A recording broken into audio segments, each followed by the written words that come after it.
शादियों का season full swing में चालू हुआ है। 40 लाख के अल्ले पल्ले शादियां इस सीजन में होने वाली हैं।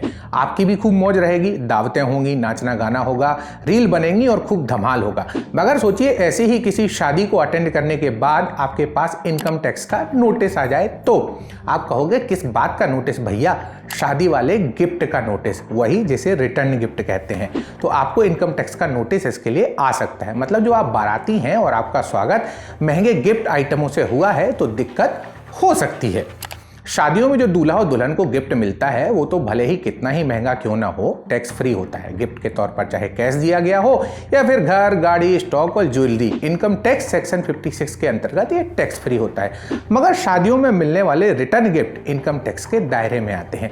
अब ऐसा भी नहीं है कि बूंदी और नमकीन को स्टील के डिब्बे में भर कर दिया तो नोटिस आएगा। कुछ चीजें हैं जो इसके दायरे में आती हैं। कुल जमा 3 प्रकार के गिफ्ट टैक्स के दायरे में आते हैं, जैसे cash, cheque, draft, bank transfer. अब इसमें से कोई भी रकम 50,000 से ऊपर हुई तो भैया टैक्स भरना पड़ेगा। शेयर, बॉन्ड्स, ज्वेलरी, पेंटिंग्स, मूर्ति भी टैक्स के दायरे में आती हैं।